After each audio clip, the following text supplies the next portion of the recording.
There you are. I say good afternoon because it's afternoon here. It may not be where you are or when you're watching this, but here we are, back to the Bard, the Beard, and the Back Bedroom Poetrycast. So I've got a couple of books to show you today. This is a book, obviously, Read Me a Poem for Every Day of the Year. Fantastic book, edited by Gabby Morgan, who's a brilliant editor. And I'm going to read my favourite poem, not of my own. I say my favourite poem. It's one of my favourite poems.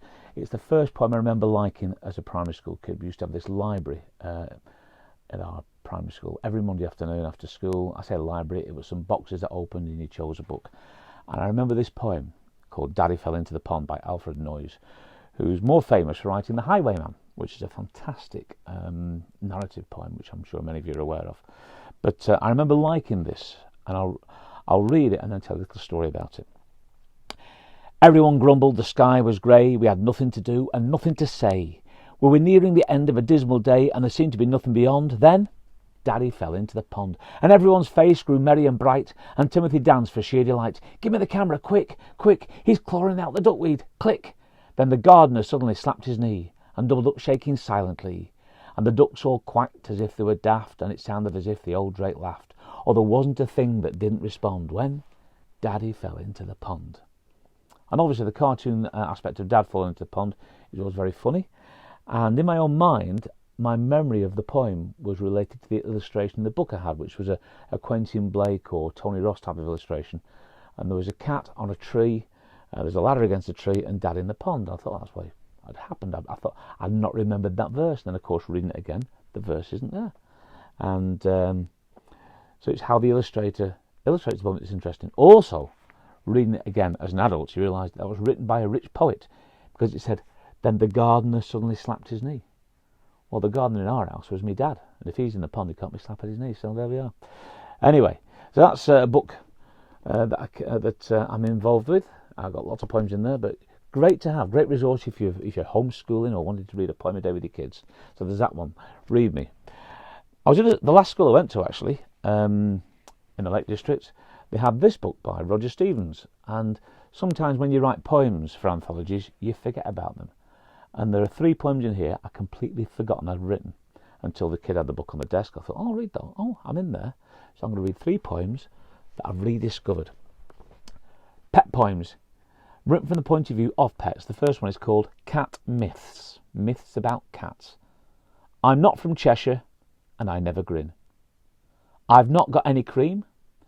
I've never been in a bag, and I'm not a burglar. I don't know what it's like on a hot tin roof. I've never had anybody's tongue, and pigeons find me good company. But number 9 is completely misrepresentative regarding tales and lives. Myths about cats. Obviously, there follows a poem, Myths about dogs. I've never had my day. I'm good at learning new tricks, even in advanced years. Seldom sly. I've never been given a bad name. And when I'm asleep, I don't tell lies. Myths about dogs. And the final poem in this trilogy is a myth about a parrot. I'm never sick. What I like about that is not just the drawing, but I got paid for that line. 50 quid. Or it might not have been anyway. So there we are. One book I edited years and years ago was this book here called The Works, and this book sort of changed my life really, because we edited this, we brought the book together I should say, for when Literacy Hour came out, and it's the book that sold more copies of mine than any others, and it's become the Teacher's Bible. And again, if you're at home and you need a book with lots of different poems by lots of different poets to read to your children, ranging from nursery rhymes to classical poems to modern poets to anything at all, everything you need is in there. I'm actually going to read a poem of mine here called Seashells on the Seabed. I'm actually going to put the book down because I'm going to try and perform it from memory. And this poem started many years ago. I was doing a workshop and we were doing a performance poem of things on a shopping list that had 3 beats. So people were saying like loaf of bread, bag of crisps, can of pop. And somebody said tuna fish, which of course has got 3 beats, tuna fish. 2 words, but it sounds like 3 words, tune a fish. So this phrase popped into my head, can you tune a tuna fish? Which I know you can't, but then I thought, fish have scales?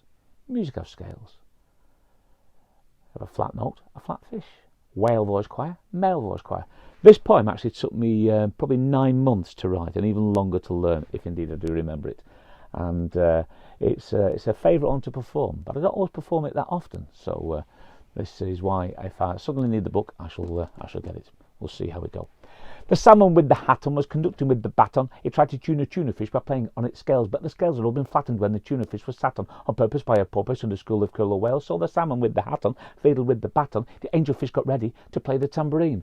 Things began to happen when the salmon with the baton was tapping at a pattern for the band of the Marines. There was a minnow on piano, a prawn with the horn, an otter on guitar, looking all forlorn, a whale voice choir and a carp with the harp, a belly dancing jellyfish jiving with the shark. The octaves on the octopus played the middle eight, but they couldn't keep in time with the skiffle playing skate. The place on the bass began to rock and roll with the bloater in a boater and a dover's soul. A clam and caster nets, eel and glockenspiel, oyster in a cloister singing with a seal. The haddock had a headache from the deafening din, and the sword dancing swordfish sliced off a fin. A limpet on a trumpet, a flatfish on a flute. The kipper fell asleep with king canute. Barracuda on a tuba sat upon a rock. The electric eel gave everyone a shock. The shrimp and the sturgeon, the stingray and the squid sang a four-part harmony on the seabed. The crab and the lobster gave the claws a flick, kept everyone in time with a click, click, click. Kept everyone in time with a click, click, click. Kept everyone in time with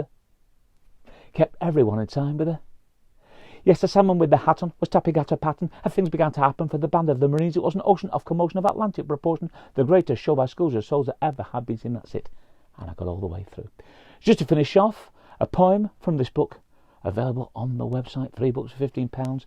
Keep me in food in these trying times, called Crazy at the Zoo. Again, started off in a school, and the kids said, "Can we write a poem about our school trip?" I said, "Yeah, where did you go?" They said, "We went to the zoo and it was crazy." I said, "Why was it crazy?" "We saw lots of animals." I thought, that's not that crazy, is it? That's what you expect to see. If you see lots of children in the zoo hanging from their bars, showing the bottoms and throwing bananas, that would be crazy. But then we thought, what would happen if the animals did crazy things? So I wrote this poem with the kids in class. I say we wrote a poem in class. I got home, I enjoyed it so much, I wrote this poem, but I stole Magpie, the first line, from the one we did in class. So you can join in the word zoo if you want to. It's crazy at the zoo. There's a penguin eating pizza, a lion in the loo, a bear that wears pink underwear. It's crazy at the. A rock and rolling rhino and a kung fu kangaroo, a hip hop hippopotamus. It's crazy at the. A ballet dancing buffalo and a tiny 222, an elephant in spotty pants. It's crazy at the. The zebra stripes are painted orange, red and blue. The tiger's pink and purple because it's crazy at the. A gecko with an echo is gnagging the gnu. There's a giggling gorilla because it's crazy at the. A parrot that is potty sings cock-a-doodle-doo. There's a crocodile with a toothless smile. It's crazy at the. Monkeys wearing lipstick. It's bonkers, but it's true. Snakes in socks are tied in knots. It's crazy at the. An orangutan that tangles with the cockatoo. A sloth that coughs and races off. It's crazy at the. Last verse. And all the clever keepers, they know just what to do. They're selling lots of tickets. They're selling extra tickets. They're selling lots more tickets because it's crazy at the zoo. Over to you. I shall see you tomorrow. And if you are homeschooling, or if you want to do anything with your children regarding workshops, tomorrow I'm going to do a little bit of a workshop where you can write a poem of your own. Write a poem of your own, or write a poem together with the people you're with. So all you need is a lot of a pen. We don't know, a bit of a pen. You want a full pen and some paper, or a bit of paper and pencils, something like that. To be honest, I'm ready for a cup of tea now, so I'm going to leave it with you and say I'll see you tomorrow. Cheers now. Ta-ra. Stay safe.